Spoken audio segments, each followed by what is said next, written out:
Everyone. So rock the সিটিতে এইমাত্র perform করে আসলো ইনফেরিয়র। সো আমার সাথে আছে এখন band inferior. So how's the feeling? Great, amazing, but crowd নাই। সবে তো মাত্র শুরু হলো, আস্তে আস্তে ক্রাউড নিশ্চয়ই ভরপুর হয়ে যাবে। So actually red carpet always হচ্ছে ওনাদের যে ইভেন্টের যে ইয়াগুলো থাকে আর কি, মানে ম্যানেজমেন্ট ব্যাপারগুলো থাকে, এগুলো সবসময় অলওয়েজ অ্যামেজিং, অলওয়েজ জোস। আমি বলবো যে এটা মানে এটা সবসময় সেরা, ঠিক আছে? এই দিক দিয়ে কোনো স্যাক্রিফাইস নাই, কোনো কিছুর কমতি নাই এখানে। এই দিক দিয়ে আমরা অনেক হ্যাপি। তবে চট্টগ্রামে যেটা হচ্ছে সেটা হচ্ছে আজকাল দেখলাম যে টিকিট কিনে কেউ আসতে চায় না। আর চট্টগ্রামের লাইন আপ মানে অমুক ব্যান্ড নাই, তমুক ব্যান্ড নাই, মানে আসলে ওরা কি আসলে মিউজিক লাভার কিনা, আমি অ্যাকচুয়ালি কনফিউজড।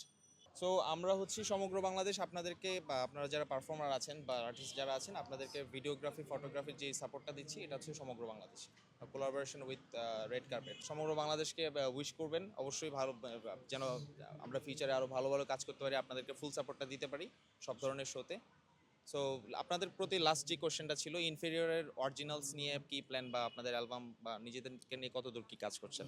অ্যাকচুয়ালি আমরা এই মুহূর্তে হচ্ছে আমাদের নিজস্ব গানগুলো নিয়ে কাজ করতেছি। মানে হোপফুলি আমরা এই বছর অ্যালবামের কাজগুলো ধরবো। যদি মনে হয় যে হ্যাঁ আমরা মানে এই বছর দিতে পারবো, তাহলে এই বছরে আমরা অ্যালবাম রিলিজ দিব, মানে বছরের শেষে, অথবা 2026-এ আমরা মানে অ্যালবাম লঞ্চ করবো। অ্যালবাম লঞ্চ করার এরকম প্ল্যান একটা আছে? আমরা প্ল্যানিং করতেছি এখন থেকে। ঠিক আছে, thank you, best of luck inferior, best of lakh.